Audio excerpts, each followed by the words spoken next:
So what are your plans after you die? Like for your body? You can't just throw it in the trash. Or can you? No, you can't. Your rotting body is a biohazard. You really only have a handful of options, even less depending on where you live in the world.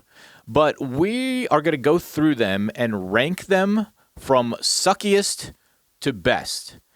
And of course, it's ultimately going to be my opinion because I don't think I remember any past deaths to speak of exactly.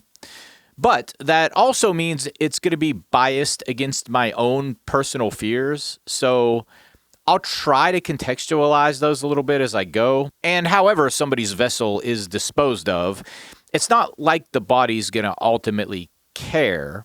But I think there's always that subconscious fear that we might not actually be dead when laid to rest, that we're still going to experience the disposal of our bodies firsthand somehow, like through Guillain-Barré syndrome. That's where the body seems dead, but the mind still comprehends everything going on. It's technically a form of paralysis. And I'll basically use that as the baseline here. That and, what a ghost might think. It's not going to be as dark as it seems. This is a fun one. Stick around.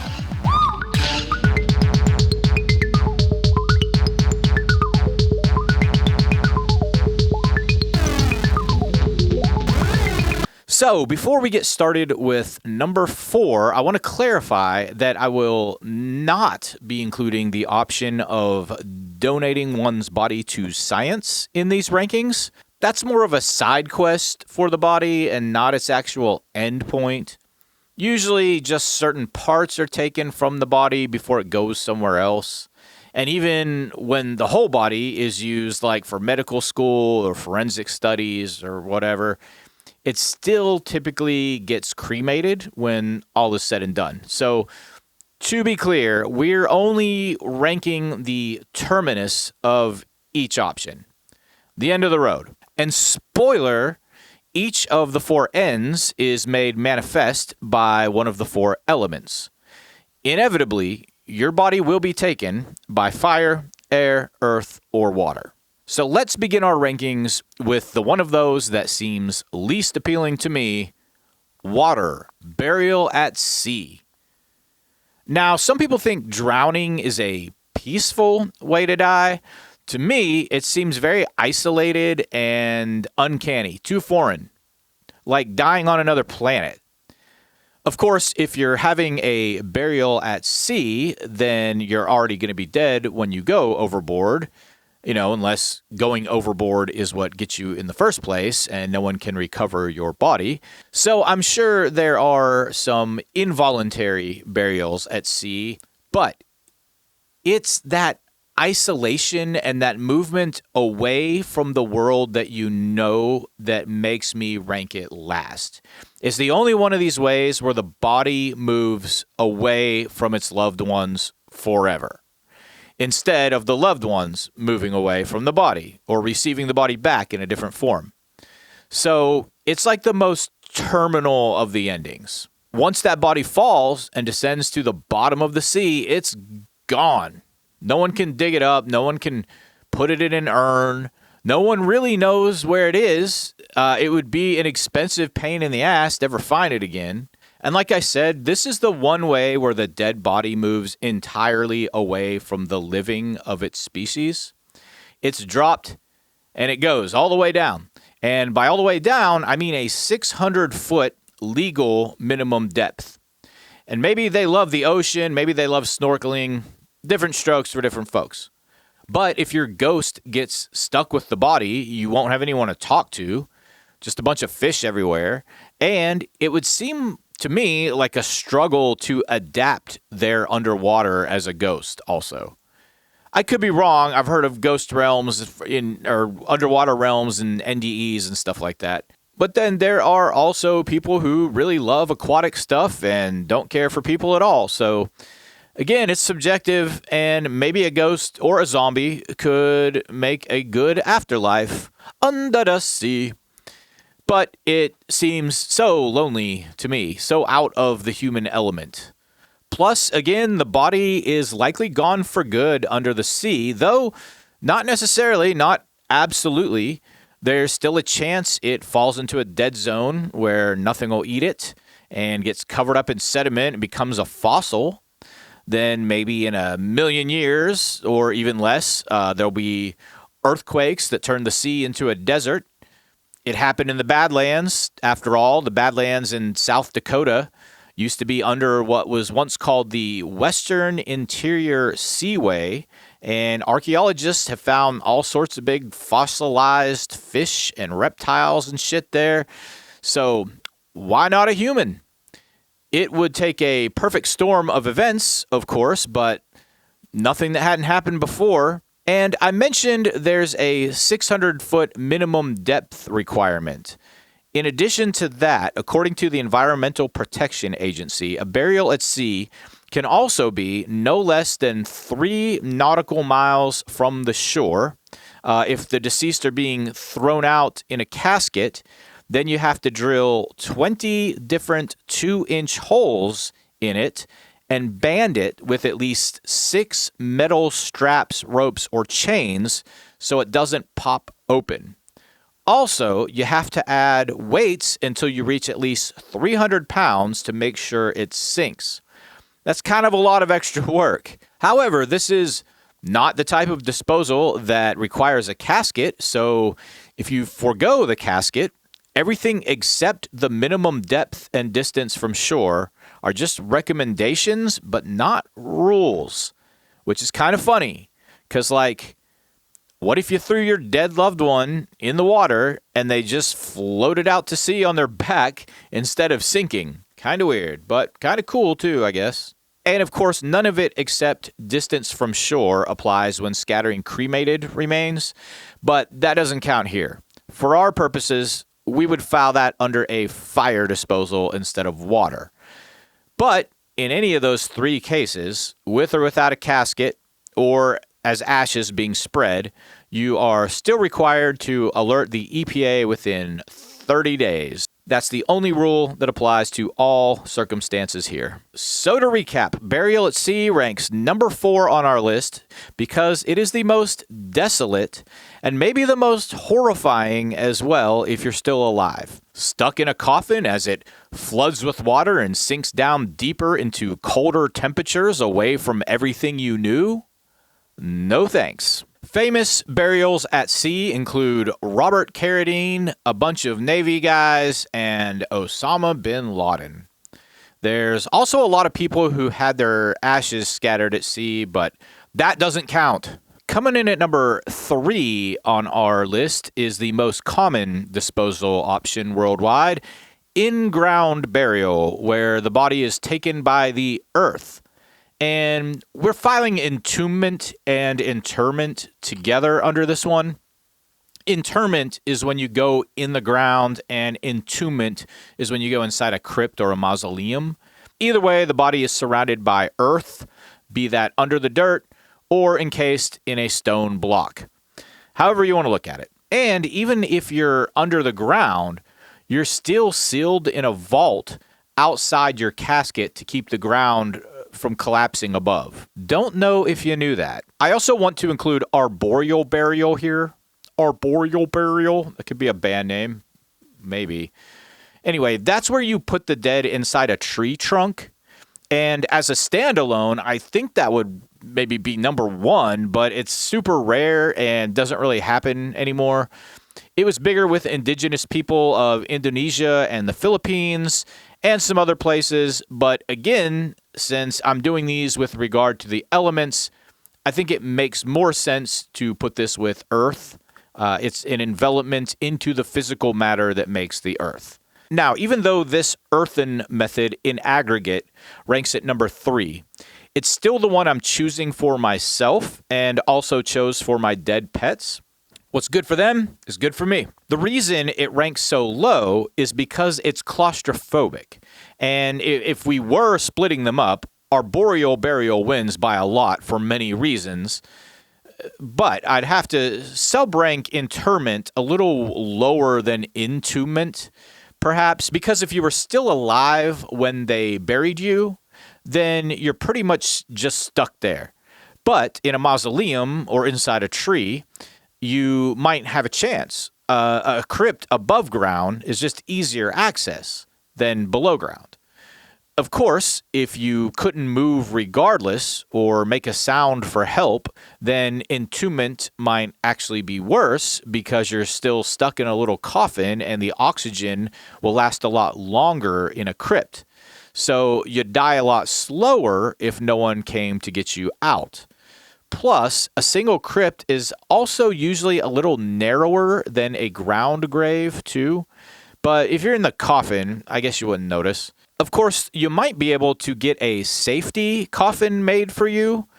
These were big during cholera epidemics in the 19th century because there were a lot of live burials back then. Basically, everyone was afraid of getting cholera, so they would bury those who died from it quickly and obviously sometimes carelessly to prevent the spread.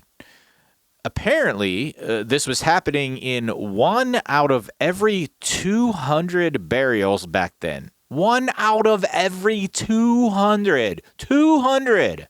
That's according to old-timey Dr. Henry Jacques Garrigues. I guess the most rudimentary safety coffin had a little bell attached to a line that ran down to the dead person. So if they were not dead, then they could pull the line and ring the bell up above. Most other designs that followed were variations on this, but funny enough, these would create a lot of false positives due to bodies shifting from just the natural decay process.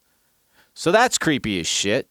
To cut down on the effort put into false positives, a guy named Franz Vester came up with a burial case, is what it was called, in 1868.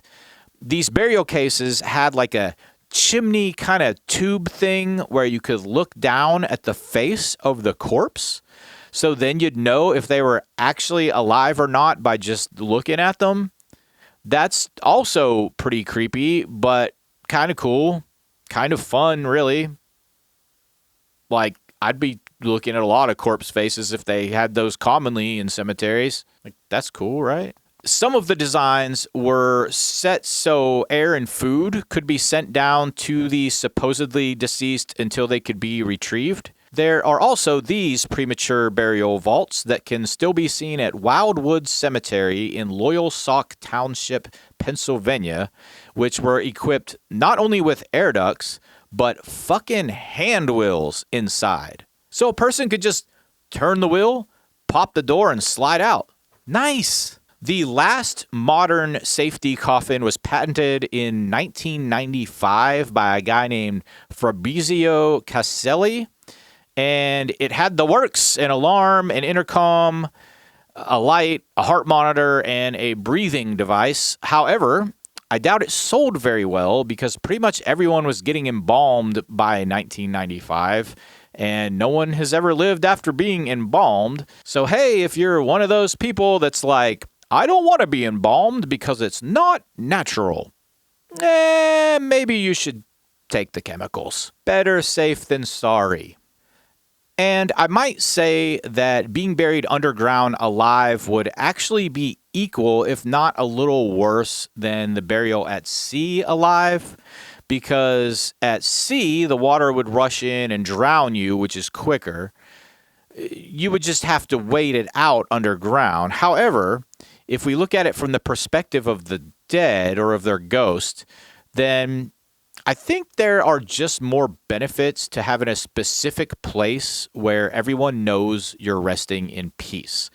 Like I said, if your body is thrown into the sea, then that's where it will dissolve away in time. It would be a big to-do for anyone to get back out over you in a boat, and an even bigger to-do for anyone to scuba dive down to you. There's no marker with your name. There's no exact location. Your imprint dies with the last person to remember you. With burial, though, there are data points for the future written on your stone. And if your ghost can be summoned by your name or a presence near your body, then your spirit will just have more fun stuff to do after death, more options to interact with the physical world. But even if it doesn't work that way, those tombstone data points can still open a post-mortem mystery into who you were, as well as solve mysteries about you and the land around you and where you came from. Anthropology.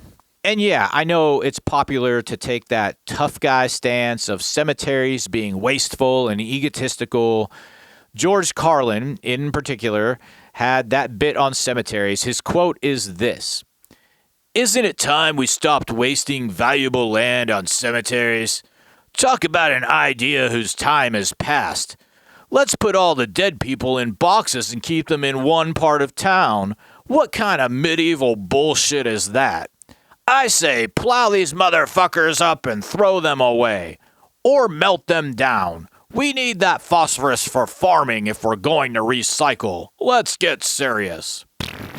That's my George Carlin impression. Now, I like George Carlin okay, but that's a tough sell from a guy who got paid and famous from endless recordings of his own voice and image, stamped and advertised by his own name. As Alan Clark concludes in a 2014 article on this topic, and I'm quoting Clark here, "True to his words, George Carlin was cremated and his ashes were put to the wind and scattered.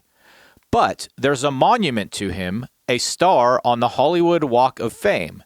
Not everyone gets a star on the Hollywood Walk of Fame. Some of us just need to be remembered." So yeah, it's real easy for Carlin to play down monuments when he's had his own since long before he died. It's easy to criticize others for wanting to leave some piece of identity behind when your own identity has been profitable enough to take it for granted. I think if we took all the video and audio recordings of George Carlin, along with all the physical media it's been pressed upon, along with that Hollywood star, it would probably take up way more physical space than Joe Schmo's 30 square feet grave. George Carlin's daughter can visit him on streaming services 24 hours a day. Joe Schmo's kids don't have that luxury. And I'm not going to say having a marked grave is completely devoid of ego.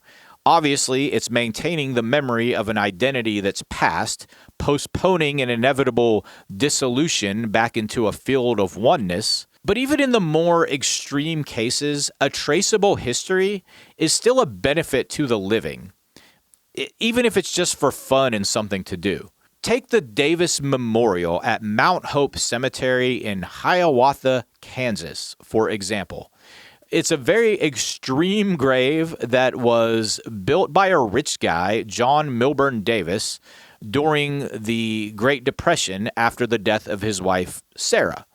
The memorial was built out of Italian marble and cost him about $200,000.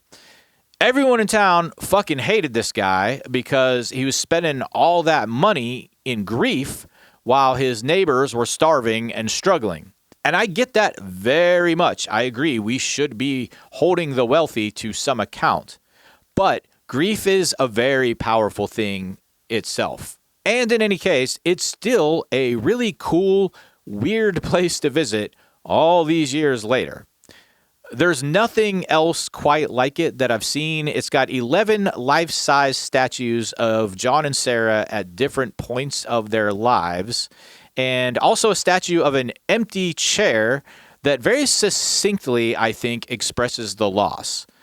It's terrible, but it's beautiful and anomalous. The story remains. And some statues have been beheaded, which adds to the story. A story that has its own Wikipedia page now, almost 100 years later. Or what about the grave of actress Mary Tyler Moore? It's made up of 12 conjoined plots at Oak Lawn Cemetery in Fairfield, Connecticut. It sounds excessive, but it feels at least interesting, if not sacred, to actually go there. There's a space to sit down and meditate, not far from a small body of water. There's a dog statue you can pet. Again, it's an anomaly that the living can explore and integrate into their own individual experiences. What will be made of it in 400 years? Will future anthropologists determine that Mary Tyler Moore was some figure of nobility, while this comparatively smaller grave down the street at Long Ridge Union Cemetery in Stamford indicates that Gilda Radner was a peasant with a peasant's grave? I guess that depends on whether the internet is still around then. But this video would not exist in this form without those graves either. Marked graves ripple information into the future. That's why I like them. But again, if we dismiss the fun and magic that creates for the living, even though it's my own choice of means of disposal, I just can't practically rank it higher than a number 3. Some famous interments and entombments include a whole lot of people. Look around. I already named a bunch anyway. Okay, number 2 in our ranking is cremation, disposal by fire. This is a pretty good one for if you're worried about still being conscious or alive through the disposal process. And that's because it's quick, and the fire would burn your nerves off even quicker. And you're not going to feel pain if your nerves are burnt off. It might even be some kind of ultimate psychedelic experience, really. Remember that guy that jumped into the flaming effigy at that burn in Utah? He just rolled with it. That was the Element 11 festival in Utah, if you want to look that up. Anyway, your body gets absolutely pulverized in cremation, but I'm not sure if people understand that what a person gets back of their loved ones is not technically ashes, but crushed bone. So, like, the crematorium runs the body through the fire, which is around 1400 to 1800 degrees Fahrenheit, and that gets all the skin and guts burned out. But then the skeleton is put into an industrial bone crusher, which is called a cremulator. The byproduct of that is what ends up in the urn. And that may seem kind of disturbing, but it's also kind of funny. Like, I don't know how bone crushers work exactly, but I do know they're fed from the top. And though I'm sure it's mostly fragmented pieces that end up inside the cremulator, I still just can't help but imagine a whole ass skeleton popped out of the top, bouncing around with his arms up. Like, that would be a fun farewell, even if it's just hanging out with the cremulator operator. That's another good band name. I'm the operator with my pocket cremulator.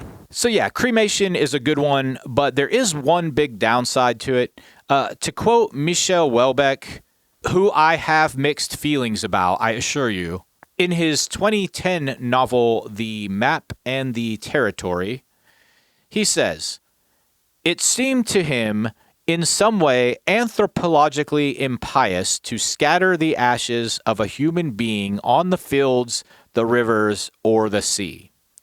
The key phrase here is anthropologically impious. And that is the big difference between cremation and burial. Cremation has very little respect for future studies on humanity, at least as far as the act of spreading the ashes goes, because technically, I guess, if you have an urn, then you have a relic and you have data, maybe even direct information engraved on the urn.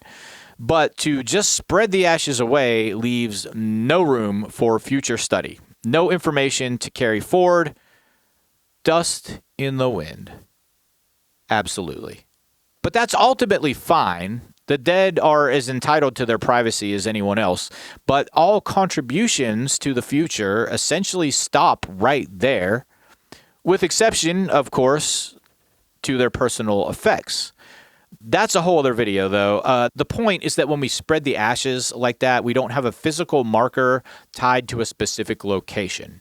And there's also no name there, which leaves the person's identity in the closed circuitry of other people's memories, but nowhere else. All that information is privately carried rather than displayed. And if you don't spread the ashes but put them in an urn, then an urn is kind of like a grave that you can travel with. That's kind of ideal, really. In that case, the deceased becomes a personal effect for someone else. You can't really study skull shapes or bone density, but you've got something there. Plus, you can even eventually, if you want to, have your own crushed up bones mixed with the crushed up bones of your loved ones. Maybe I should have cremated my pets. Too late now, though. A dirt nap for us all. One thing to consider, though, is that once cremated remains become someone else's personal effect, that means visitation of the remains is restricted. So that might kind of suck for the ghost if the remains end up with someone shitty. Like, you'd have to see your loved ones when they visit that person's house instead of your own grave. And even then, like, people don't really ask other people about their urns when they're visiting their homes. It just seems like it could be limiting and annoying to a ghost who wants to connect to people who still think of them. Plus, their remains really can just end up in the trash at that point, or some random basement or an antique store. But then again, that could be its own mystery as the remains change hands. It is something anomalous to explore in physical reality, but the circle of people who will have the information to explore with is going to usually be a lot smaller than the circle of people who can just freely go visit a grave. Easier access to just go visit a grave. When a person is cremated, they become someone else's private property and is then subject to their personal rules regarding that property. That's maybe the weirdest of all of this.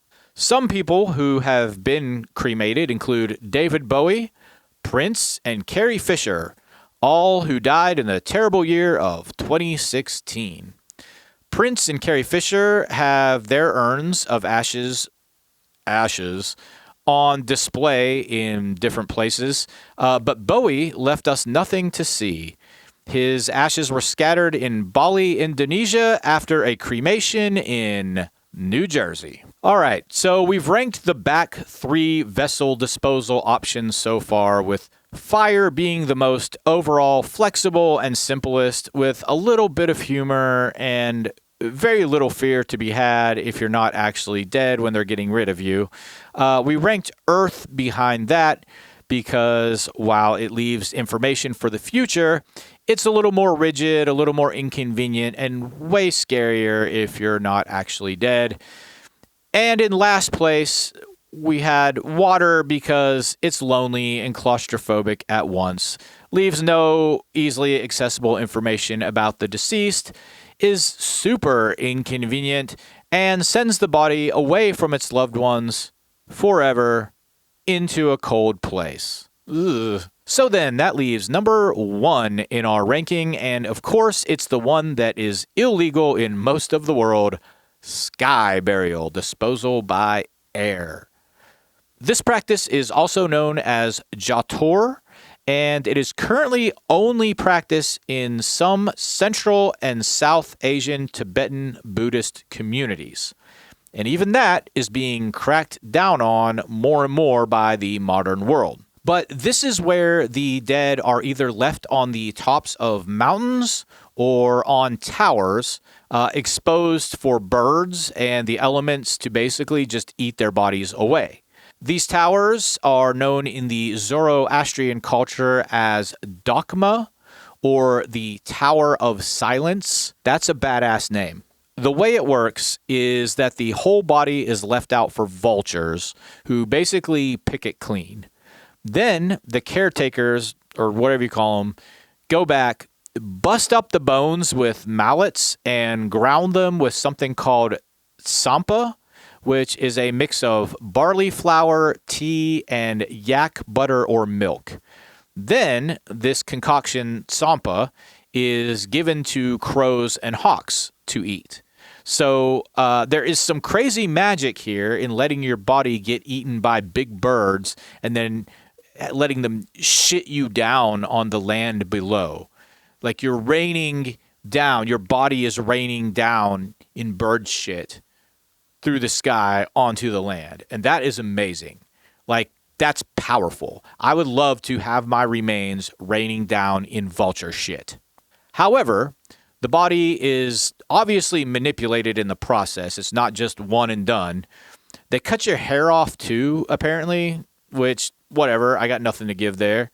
And, I'd hate to see a vulture choking out on someone's hair, so, okay, cool. Also, the results get kind of superstitious. Like, if no vultures or just a small number of them eat on the body, it's seen as a bad omen. If the birds don't finish their plates, it reflects poorly on the dead. Can you imagine that? Like, you get pegged as a piece of shit because vultures didn't pick all your skin off. So that's maybe a downside for a ghost. You might have to hear that kind of shit talk. But otherwise, you can just kind of wander around as a ghost. Maybe you can even like zoom in to where on the land the birds have shit you out to like experience that place in time. Like the bird shit is like a time travel space manipulator. I don't know how it works. But even if there is not such a manipulation of space and time in the afterlife, you're still feeding a bunch of birds in an open space under the sun. The idea of it, foreign as it is to our Western ways, seems morbid on the surface, but I think it's really kind of pleasant, though. Your vessel goes back into the ecosystem with no frills. You're part of another species' solution. You're part of another species' food chain. And of course, if you're not really dead, then this is definitely your best fighting chance. You don't have to box your way out of a coffin. Then again, if you're still conscious but paralyzed, it might kind of suck to be picked apart by birds. But then again, if you were fully paralyzed, would you even feel it? I mean, if you couldn't feel it, then that's got to be better than running out of air and suffocating, right? Plus, maybe you can luck out and the birds won't even touch you because you're such a shitty person. So I also want to mention aerial interment, which is not quite the same thing as Jator. Aerial interment is where they put the body in a coffin, but then hang it off the side of a cliff. You don't get eaten by birds or anything, but it makes sense to foul it with the air. It also doesn't change the ranking at all. I mean, if you found you weren't really dead, you could just pop the lid and start yelling. The heights might be a little scary, I guess, but you'd probably be okay. Aerial Burial, a very good band name, by the way, is mostly practiced today in Southeast Asia and China, but indigenous North American tribes did it also. And I wonder what happened to those graves. Another video. That's another video. So yeah, that's my ranking of the best and worst ways to dispose of a vessel after death. I know number 3, which doesn't even rank in the top half, is the option I have set up for myself, but really I'd ideally like a kind of hybrid sky burial if the law would let it happen. Ideally, I'd like to have my body thrown up on the roof of my house and then all my dead pets exhumed and thrown up there with me. Then, when the vultures come, I'd like to have at least one of them fitted with a tracking device. Then, I'd like to just leave all our bones sitting up there together for a while until that vulture dies. Then I want the vulture's body retrieved and added to the pile with the rest of us. And once its flesh gets picked off, I'd like for all of us, me, my pets, and our new vulture friend, to all have our bones smashed up together, then buried and marked with a common grave. Someone could even use a Ouija board or something to get a name for the vulture to put on the tombstone with the rest of ours. Or even just pick one at random. Who cares? Let the person who tracked the vulture name it. Anyway, that would be ideal. I like the togetherness of a mass grave. I'm sure that statement makes you very eager to like and subscribe, so you better act quick. Bye!